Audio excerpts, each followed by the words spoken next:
Bonjour et merci tout le monde d'être là. Maxime, merci d'avoir accepté l'invitation. Ça fait plaisir, ça fait plaisir. Ça fait plaisir. Je dois être beaucoup occupé aujourd'hui avec la période des transactions. En effet, En plusieurs effet. discussions, donc c'est plaisant. Chaque équipe essaie d'améliorer leur formation, puis c'est normal. Donc, on écoute, on est actif, puis nous, de notre côté aussi, là, on veut, on a des choses qu'on regarde, donc c'est plaisant.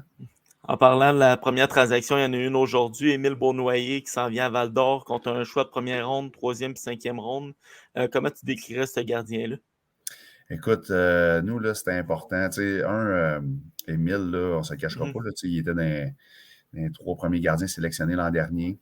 Ensuite de ça, ce que j'aime, il est mobile, il bouge bien, c'est un compétiteur. Donc ça, moi, ça vient me chercher. Et puis, je trouve que, ça peut faire un très beau duo avec Blackburn cette année. Puis je pense que, ça ne cachera pas, mais on voit beaucoup de potentiel en lui pour les années futures. Oui, je comprends. Là, c'est un échange qui a été un peu controversé. Mathis Fernandez, puis quatrième choix au total, qui est parti contre des choix au repêchage, dont un choix de première ronde cette année, puis l'an prochain, je crois bien. Ou en 2025, je pense.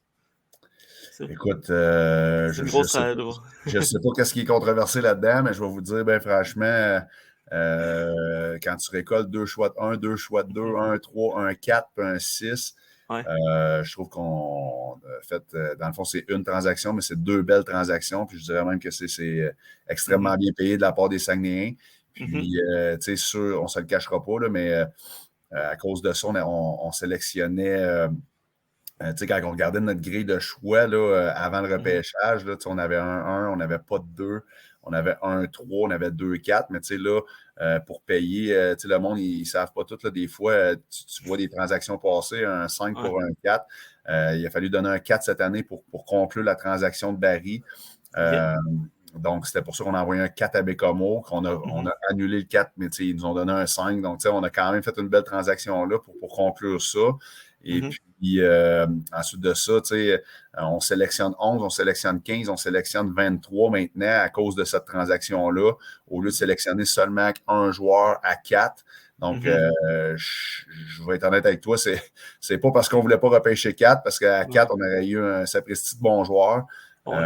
Mais je pense que le retour est super le fun. Puis c'est important pour nous de sélectionner plus qu'une fois. Là. Donc là, on va sélectionner. Là, en tout cas, la journée n'est pas finie. Puis le repêchage n'est pas fini. Mais présentement, de pouvoir sélectionner à 11, de pouvoir sélectionner à 15 et à 23, au lieu de sélectionner simplement à 4, c'est vraiment plaisant. Puis regardez, on a réussi à remplacer, comment je pourrais dire ça? En fait, on ne remplace pas Mathis Fernandez, mais on a réussi à aller chercher un gardien pour le futur qui a coûté moins cher qu'un Rousseau. Rousseau vient de coûter un 1 pour un 2, puis pour une saison.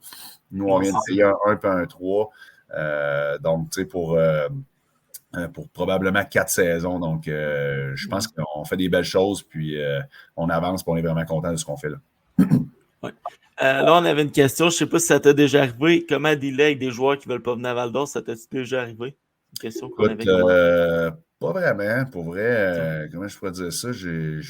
Ça me fait tout le temps un petit peu, pas un petit peu rire, mais regarde, on n'a aucun complexe comme organisation. Pour vrai, que ce soit au niveau scolaire, encadrement, sur glace, hors glace, psychologique, nutritionniste. Pour vrai, là, le groupe d'actionnaires, puis le groupe d'administration, puis même le groupe de hockey qui est en place. On a même ajouté cette année un skill coach qu'on appelle un entraîneur qui va s'occuper des habiletés individuelles. Notre entraîneur, là, Mario Barry est parti depuis plusieurs saisons, mais là, on vient d'engager Yann Bouchard, qui est enseignant de formation. Tabarouette, je trouve vraiment que pour vrai, on a des belles ressources pour que les jeunes puissent s'épanouir à Val-d'Or. Puis, pour vrai, je suis vraiment content. Puis, j'ai des belles discussions avec les agents présentement. Puis, je te dirais que l'encadrement qu'on leur offre est vraiment le fun. Puis, cette année, là, au niveau scolaire, c'est exceptionnel. Yannick Duval a fait un travail incroyable de superviser les gars, de les encadrer, de les aider là-dedans. Et puis, le taux de réussite il est tout simplement phénoménal de nos jeunes. Donc, pour vrai, là, je te dirais que je deal même pas avec ça. Là, je te dirais que le Levant est en train de virer de bord parce qu'ils sentent la petite vibe là, qui s'en vient. Puis, c'est sûr que des fois, il y en a qui veulent faire partie des formations gagnantes, mais je te dirais qu'on est dans la bonne direction pour justement redevenir une équipe là, qui va rayonner beaucoup plus qu'il a rayonné dans les dernières années.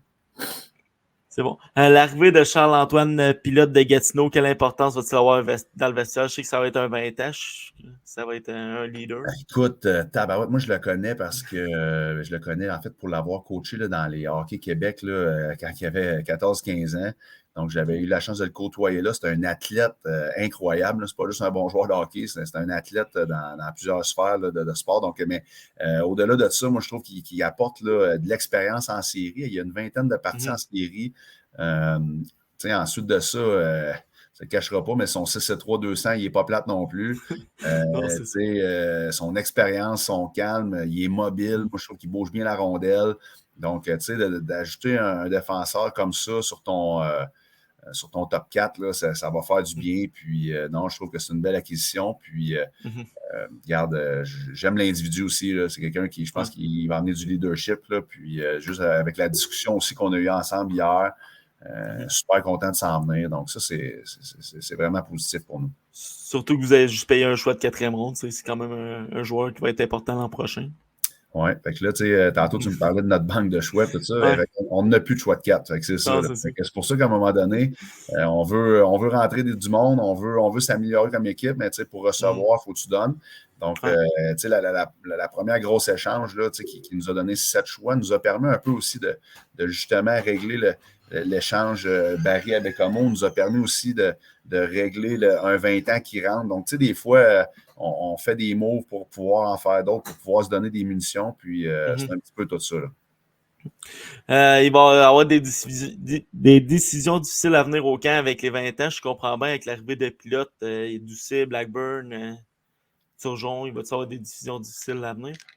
C'est évident. Regarde, chaque chose en son temps, là, comme on dit, mais regarde, David Doucet là, va se faire opérer prochainement.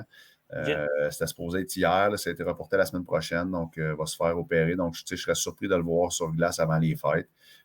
Donc, tu sais, présentement, là, je te cacherai pas que Blackburn devrait être en santé pour commencer avec toutes les rencontres qu'on a eues justement avec son physio, son médecin. Donc, eux, ils prévoient le retour pour le début de saison. Fait que si on est content, pilote, puis ensuite de ça, on verra à l'avant qu'est-ce qui se passe. Mais tu sais, justement, Doucet, je ne pense pas qu'il soit là pour commencer l'année. Donc, Zachary Turgeon peut très bien remplir ça. Ou, on verra, à suivre. Il va, comment je pourrais dire ça? L'entrevue va être diffusée pendant le draft demain, puis postée après sur YouTube. Il va-tu avoir des surprises au repêchage? C'est dur à dire. Pour être honnête, hier soir, quand je me suis couché tard, puis Beaunoyer, c'était pas fait.